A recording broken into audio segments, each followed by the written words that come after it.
I am surrounded at the moment by two massive men. The gentleman to my left has just told me that he is the only man in the world that Muhammad Ali is afraid of. Muhammad Ali feared almost no one.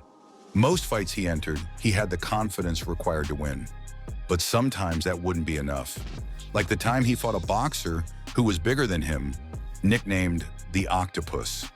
A big, strong opponent who pushed Ali to his limits and made him lose control in the ring.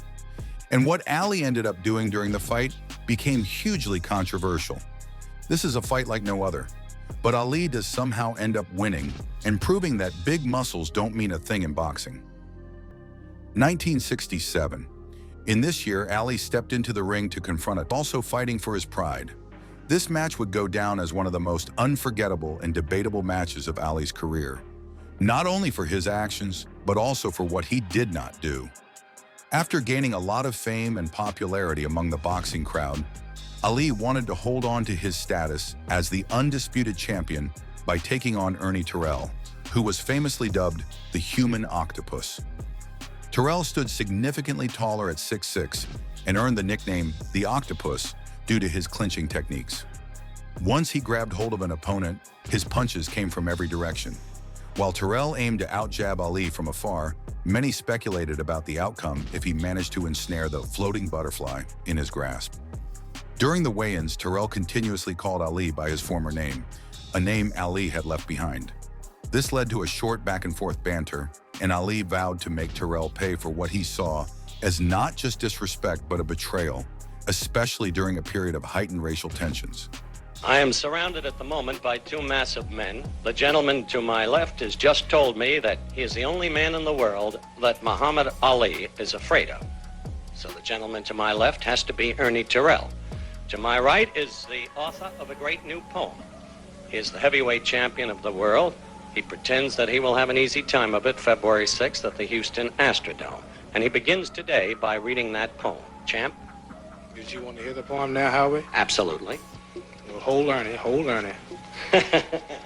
You frightened, Ernie? I don't believe he can read. Go on. At the sound of the bell, Terrell will catch hell. Ernie Terrell thinks he's a championship fighter, but when he meets me, he'll fall 20 pounds lighter. He may come into the ring looking awful neat, but if he's not cool, they'll carry him out by his feet.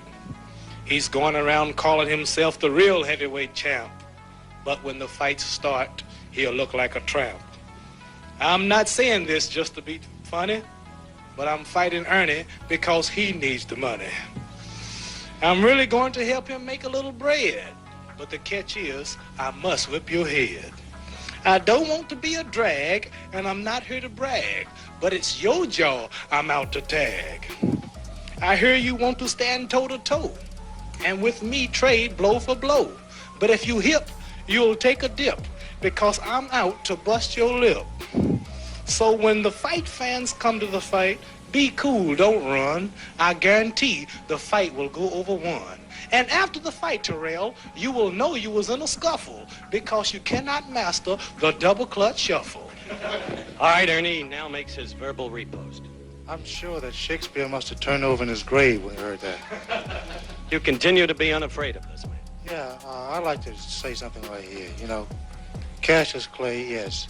Why do you want to say Cassius Clay when Howard Yes. Cosell and everybody is calling you Muhammad Ali? Now why you got to be the one of all people whose color to keep saying Cassius Clay?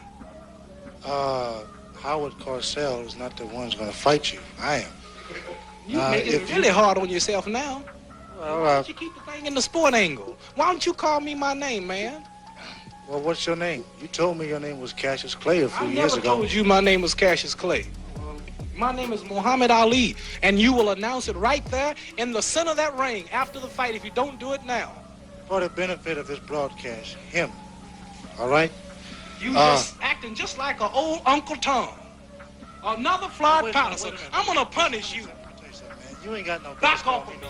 Don't Back call off me of no me. Uncle Tom. That's what you are, Uncle Tom. Why are you going to call me Uncle Tom? What I you ain't do gonna- nothing. You Don't heard call me? no Just Uncle back Tom. off of me. And so, ladies and Uncle gentlemen, Tom? as the two contestants prepare for Wait, battle what? right now, Back off of me, man.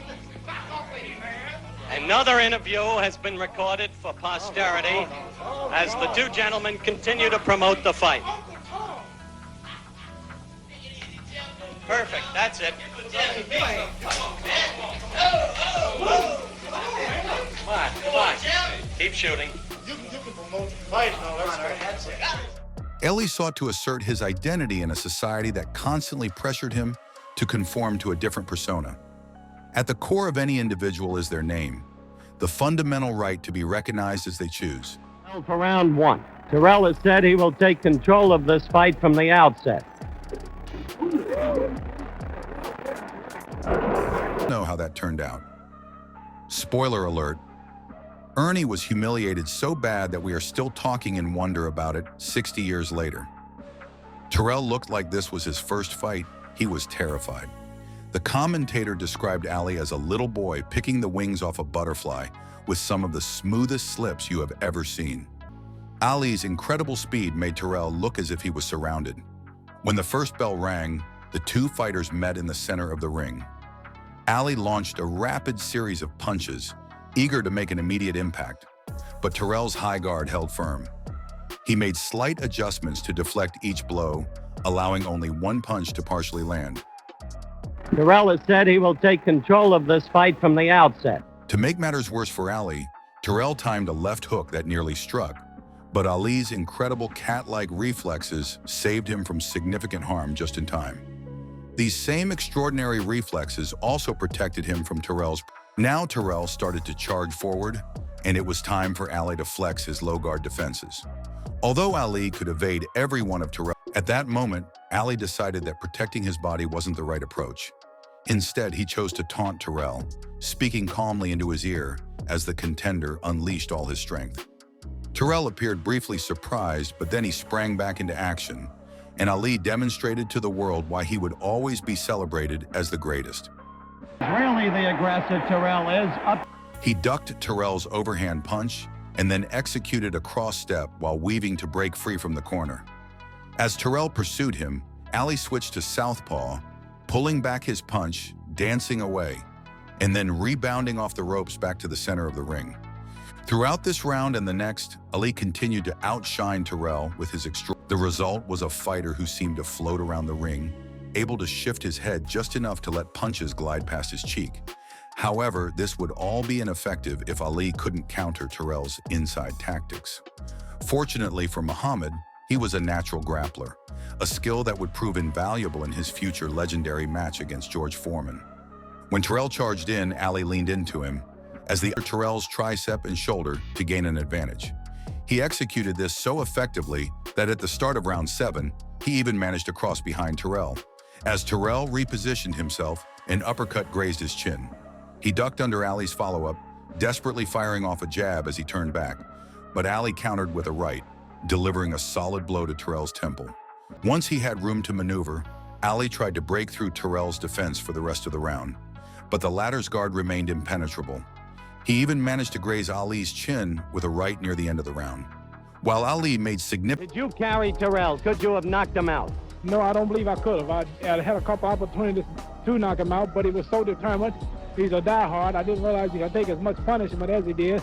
After the 8th round, I laid on him, but I found myself tired, and I saw that he wasn't ready to go.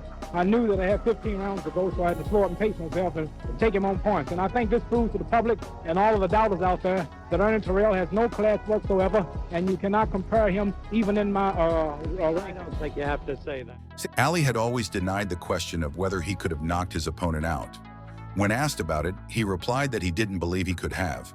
He mentioned that he had a couple of opportunities to knock Terrell out, but Terrell was so determined and a die-hard fighter that he was able to take so much punishment. Ali believed this proved to the public and all the doubters that Ernie Terrell had no class whatsoever and that he couldn't be compared to anyone else.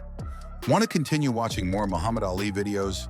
Then watch this one next, where he teaches cocky fighters a brutal lesson.